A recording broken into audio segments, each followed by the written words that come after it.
In the world of programming, the need to store and manipulate data is inevitable. Arrays are a popular data structure to store elements, but they have some limitations. In these scenarios, we can use another data structures like linked list and array list, which are similar to arrays, but they increase their size dynamically. So in this way, they overcome the limitation of arrays. In this video, we will be talking about the difference between linked list and array list. What are the benefits of using them, what are the limitations, and we will see the key differences between them. So, my name is Aftab Mandal and I welcome you all in this video. So let's start this video. To start with, array list and linked list are both two different implementation of list interface. So they both are two different data structures but very similar to each other.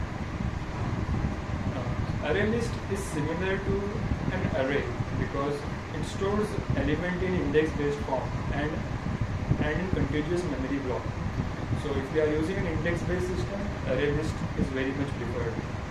But if we talk about linked list, it stores elements in nodes which are linked to each other.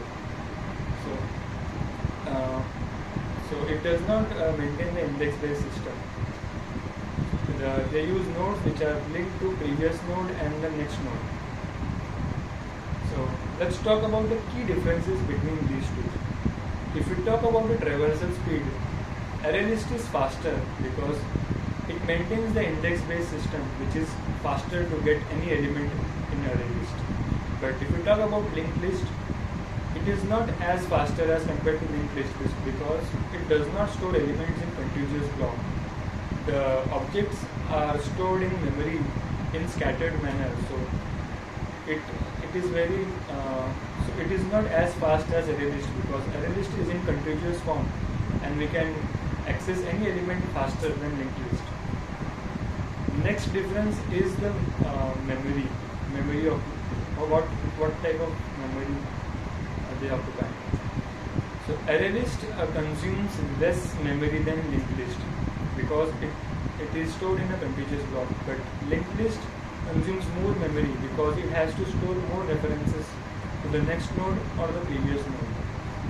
Now if we talk about if you want to perform certain operations like addition or insertion or deletion, linked list is faster in these terms because if we want to remove an element, linked list simply have to change the pointers, whereas array list have to reshuffle that particular array, which is a time consuming. So linked list is very fast in terms of insertion or deletion. But if we want to access any elements in this point, array list is faster because it supports the index-based system, which is very much faster to get any element. Whereas linked list in this term is a bit slower because there is store elements in objects which are scattered in memory location. So we have to traverse through the whole linked list to get that particular element. So now if we talk about how we store elements or the internal implementation, array list stores array inside it. So if we want to store elements, it uses the internal array. But if we store the elements which are more than array size, then array list dynamically increases that size, which is compared to slow, which is not as efficient as linked list. But if we talk about linked list, it stores elements in the nodes form, which are linked to previous and next nodes. So that was all about the difference between array list and linked list.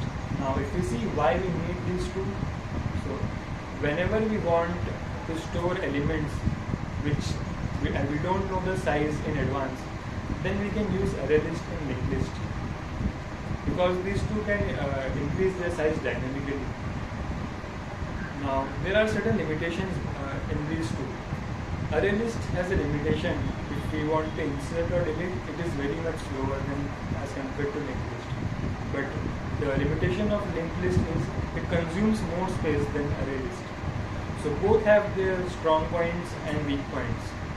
The choice between these two is totally depends on the type of operations we are about to do. So in conclusion, all I would like to say is these two are the very popular data structure which are very helpful in storing elements or manipulating them. So that was all from my side. I hope you learned something new in this video. I will see you in the next video. Until then, goodbye.